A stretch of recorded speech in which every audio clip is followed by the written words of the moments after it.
পাবদা মাছ দিয়ে আলু দিয়ে এই প্রথমবার আমি এইভাবে রান্না করলাম। আগে কখনোই রান্না করা হয় নাই। বিভিন্ন ধরনের ছোট মাছ ওইগুলা আমি এভাবে চুরচুরি করছি। কিন্তু আলু দিয়ে পাবদা মাছ দিয়ে কখনোই রান্না করা হয় নাই। আর পাবদা মাছগুলা যেহেতু সাইজে ছোট ছিল, ভাবলাম যে ওইগুলা দিয়ে এভাবে রান্না করলে হয়তো বা ভালো লাগবে। তো সব মসলা দিয়ে হাতে মাখাইয়ে আমি মাছটা বসাইয়ে দিব। আসসালামু আলাইকুম, সবাই কেমন আছেন? চলে আসলাম আপনাদের সাথে আরেকটি ব্লগ নিয়ে। সব মসলা দিয়ে এখন হাতে মাখাইয়ে নিতেছি। এর মধ্যে যতটুক পানি লাগবে আমি পরিমাণ মতো পানি দিয়ে দিব। দিয়া তারপরে আমি চুলাতে বসাইয়ে দিব। আর এদিক দিয়ে আমি আরেকটা তরকারি রান্না করতেছি, কারণ আমার বাচ্চারা আলু দিয়ে মাছটা নাও খাইতে পারে। ভাবলাম যে এদের জন্য একটু ঝোল করে ভুনা করি। তো কয়েকটা মাছ আমি আলু দিয়ে রান্না করলাম আর কয়েকটা মাছ আমি ভুনা করতেছি। একটা মাছ দিয়েই আমি দুইটা রেসিপি বানাইতেছি আর কি।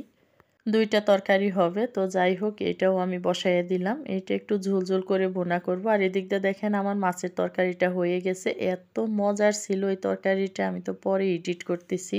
দুপুরবেলায় যখন ভাত খাইছি মানে পেট ভরে আর খুবই ভালো লাগছে। আর এদিক দিয়ে এই যে পাবদা মাছের এই ঝোলটাও আমার হয়েই গেছে। তো এটা চুলাতেই আমি এক পাশে দিয়ে দিলাম, আর এক পাশে আমি মরিচ ভাজতেছি। বলেন তো এই শুকনা মরিচগুলো দিয়ে কি করব? মজা করে আলু ভর্তা করব, কারণ আলু ভর্তা শুকনা মরিচ দিয়া ঝাল ঝাল করে এটা কিন্তু ভীষণ মজার হয়। আর মাছের সাথে একটু আলু ভর্তা করলে কিন্তু খারাপ না। আর আলু ভর্তাটা আমি বেশিরভাগ সময়ই করি, আর আমার বাসায় আলুটা বেশিই চলে।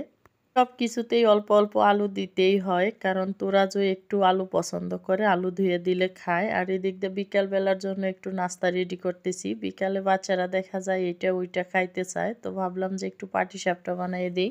খুব জটফট রেডি করে ফেলছি পাটিসাপটার, মানে ইটা ভিতরের যে পুরটা থাকে এইটাও বানাইয়া তারপরে আবার পাটিসাপটার যে কাইটাগুলা হয় এইটাও আমি মানে রেডি করে ফেলছি তাড়াতাড়ি। আর এইখানে দেখেন পাটিসাপটাগুলো কত সুন্দরভাবে উঠা যাইতেছে, হচ্ছেও। আর পাটিসাপটা বানাইতে আসলে আমার বেশিক্ষণ সময়ও লাগে না। অনেকেই আছে বলে পাটিসাপটা হয় না, ভাঙা যায়, ফাইটা যায়। আর দেখেন আমি যে পাটিসাপটাগুলো বানাইতেছি একটাও কিন্তু ফাটেও নি, ভাঙেও নি, সুন্দরভাবে উঠে যাচ্ছে, কারণ আমি একটু তেল ব্রাশ করে দিছিলাম। আর এই তো আমার পাটিসাপটাও রেডি, বেশি সময়ও লাগে নাই, একদমই মানে জটফট হয়ে গেছে। আর এই ধরনের সহজ নাস্তাগুলো বানাইতে আমার কাছে ভালোই লাগে। বাচ্চারাও খুশি হয় একেক দিন একেক ধরনের নাস্তা রেডি করে দিতে পারলে। কিন্তু প্রতিদিন তো আর পারি না, হঠাৎ মাঝে মধ্যে দেখা যায় যে আমি কিছু রেডি করে দেই আর কি। এদিক দিয়ে রিভিউ দেওয়ার জন্য তো আমার আব্বাজান আছেই, উনি বসে আছে। উনি পাটিসাপটা নিজেই একটা নিয়ে দেখেন কি করতেছে। সে খাবে, নষ্ট করবে, ফালাবে, তবে কিন্তু সে পাটিসাপটা অনেক পছন্দ করছে। আমার সাথে তো গল্প করতেছে, গান গাইতেছে। ইদানিং তো আমার গরুর গাড়িতে এই গানটা সারাদিনই গায়, আবার নাচেও। নাচের ভিডিও আরেকদিন দিব আর কি। আমি বলতেছি তুমি কি তোমার ভিডিওগুলা দেখো? বলতেছে বাবার মোবাইলে সে দেখে। অযথা বলবে কারো মোবাইলই নেয় না, সে আমার এই মোবাইলটাই নিয়ে সারাক্ষণ হাতে নিয়ে বসে থাকে। এটা নাকি তার মোবাইল, সে সারাদিনই বলবে আমার ফুলে, মানে ফুল মানে ফোন।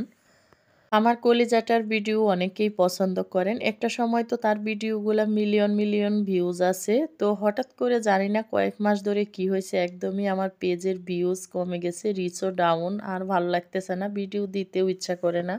সবাই দোয়া করবেন আমাদের জন্য। আল্লাহ হাফেজ।